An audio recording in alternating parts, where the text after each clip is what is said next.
Now the name Zechariah, I love this. His name means God remembers. His wife's name, Elizabeth, means God has promised or God has sworn. They are going to have a son named John the Baptist, who is the forerunner for Jesus. He announces Jesus in the world. John means a gracious gift.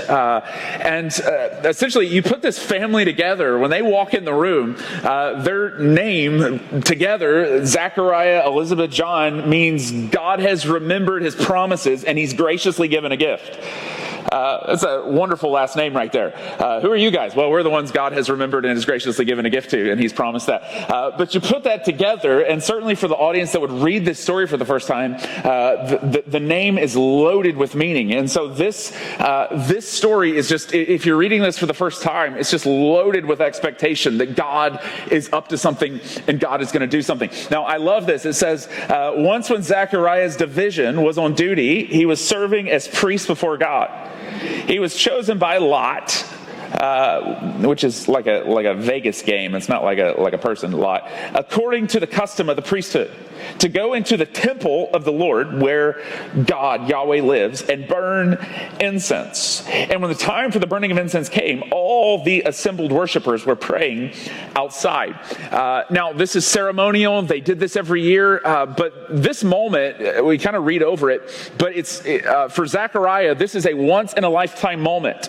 Essentially, how this works, King David, you remember him, 1,000 years or so before Zechariah, had divided all the priests in Israel into 24 different sections or 24 different groups according to their family and heritage. And how this worked is once a year for 2 weeks, your division or your section, for Zechariah, he's part of the family of Abijah, they would travel to Jerusalem, probably lived way out in the Judean wilderness, and for 2 weeks, you would do the temple rituals, you'd live in service of the temple, you do the prayers. Well, once a year, if you happen to be in service at the right time, they would cast lots, and there's probably 1,000 of you who could be chosen, but one person would be selected to go into the holiest of holy places, which is a terrifying experience. Oftentimes when people would go into the holiest of holies, if God showed up, you could die in that moment. If you did something wrong, you could be struck dead. But you also knew this was your opportunity to light the incense. The people would gather outside. They would literally be smelling the prayers of the priests as he was inside offering this moment. This is a once in a lifetime kind of moment. You've ever been selected for something and you're like, oh my goodness, like I can't believe it's me. That's Zechariah in this moment. I remember when I was in 7th grade, we took a field trip to Washington, D.C., and I got selected in my class to lay a wreath at the tomb of the unknown soldier. It was me. They chose a girl. Her name was Mona Parikh. Everybody knew Mona Parikh was going to get selected, but nobody saw me coming. And it was a holy moment. I remember my mom took me to the mall and she bought me a green blazer. I had never worn a jacket like that before. And I went strutting down these marble steps with Mona by my side. I remember looking at Coach Moat, our PE teacher, and I looked at him in my green blazer and I said, "How do I look?" He said, "Like you won the Masters, kid." And I walked down. I didn't get that joke till about 20 years old, but it was good. It was good.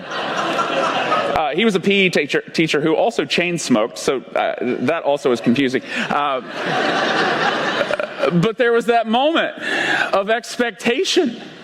And I remember the sense of holiness, the sense of reverence for where I was and what I was doing. That's Zechariah in this moment. You would only get chosen to do this once in your life. You could never do it again. And here he was going into the holiest of holies. Now, it was also a terrifying moment. Tradition has it that when a priest would go into the holiest of holies to burn incense, they would tie a rope around their leg, and they would be ushered in with 2 other priests, and they could only come to the entrance, and then the priest chosen, Zechariah in this case, would walk into the holiest of holies to burn the incense by himself. But the rope was in case he did something wrong and God struck him dead in there.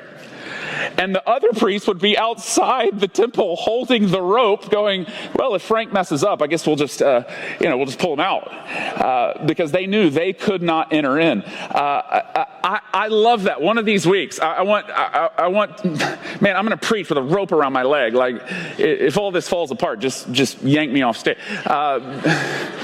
Some of you like that idea. But this sense of expectation, like God could do something here. This is such a holy, terrifying moment. If I die, they're going to have to pull me out of here because no one else is allowed to go in. I love that. It looks like he's on house arrest when he walks in. It's so good. So here he goes. Terrified, rope around his leg, green blazer on kind of moment.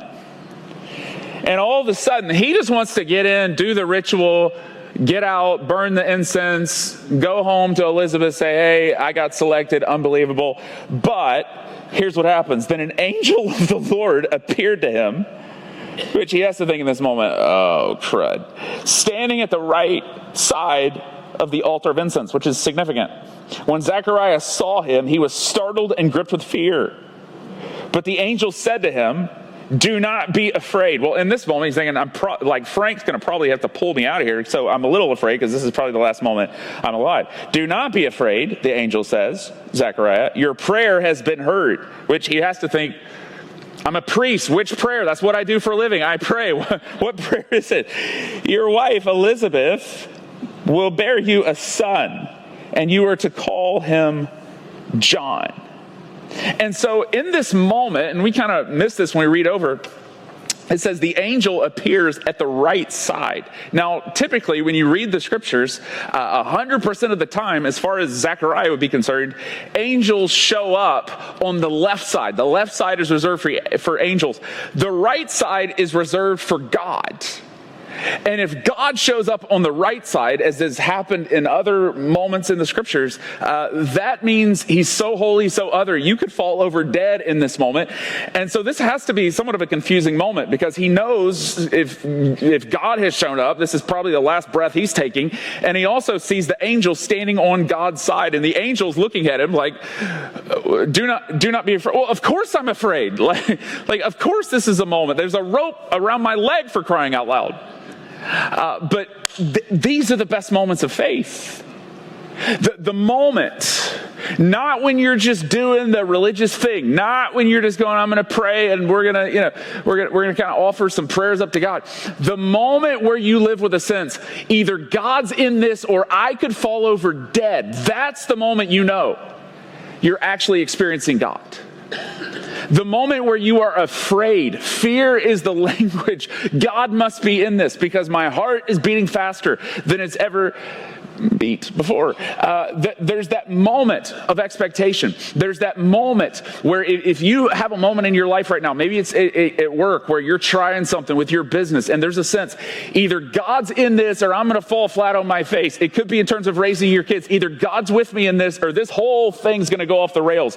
It could be currently in your health, something you're navigating. Either God's in this or I don't know what's going to happen. Those are the moments where you are beginning not just to understand, not just to be able to explain, but to actually experience Emmanuel, the watertight person of Jesus.